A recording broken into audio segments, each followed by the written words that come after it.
L'entretien, alors, quels sont les conseils ou les choses les plus importantes à suivre pour réussir son entretien?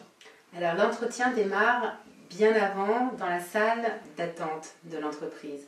Donc soyez conscient que voilà, dès que vous entrez dans l'entreprise, vous êtes en bas dans la salle d'attente, la personne va venir vous chercher, c'est peut-être celle que vous allez rencontrer, peut-être pas. Ça démarre à ce moment-là. Donc dans votre attitude, dans votre posture, soyez prêts dès ce moment-là. Et après, dans l'ascenseur, quand vous arrivez dans la salle de réunion ou dans le bureau, toutes ces périodes-là sont très importantes puisque c'est à ce moment-là que vous allez créer le lien. Et c'est ce qui est le plus important dans l'entretien, c'est vraiment la relation que vous allez nouer avec la personne, cette création du lien. Donc sachez être décontracté, sachez être à l'écoute de votre interlocuteur et adaptez-vous à sa façon de se comporter.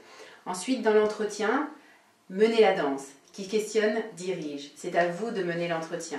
Donc c'est important de vraiment poser des questions, arriver à comprendre les besoins de votre interlocuteur, qu'est-ce qu'il vit au quotidien, comment ça se passe dans son équipe, quels sont les enjeux qu'il rencontre. Essayez vraiment de comprendre. À partir de là, vous allez vraiment vous positionner dans cette posture d'offreur de service et vous allez pouvoir rebondir en fonction de ce que vous apprenez sur la personne, sur sa situation, sur ses enjeux. Vous allez pouvoir lui apporter des éléments de réponse en fonction de ce que vous avez vécu. Donc non seulement vous montrez que vous vous intéressez à sa situation, à son entreprise, à sa problématique, mais en plus vous vous mettez tout de suite dans la posture de quelqu'un qui va apporter des solutions, donc être force de proposition par rapport à lui, son attente. Donc c'est une attitude qui est très intéressante parce que vous êtes dans la réaction par rapport à ces demandes.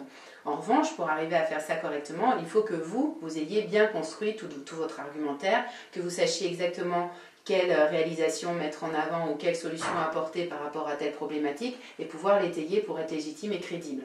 Donc ça demande beaucoup de préparation, mais pendant l'entretien, soyez vraiment à l'écoute de votre interlocuteur. Vous allez creuser, vous allez questionner, vous allez montrer que vous vous intéressez et vous allez lui apporter des éléments de réponse. Lui va trouver son intérêt et la discussion va se faire de professionnel à professionnel. Il va être intéressé par ce que vous lui proposez et vous allez échanger. Voilà, ça devient vraiment un échange. Mais n'oubliez pas de garder la main autant que possible.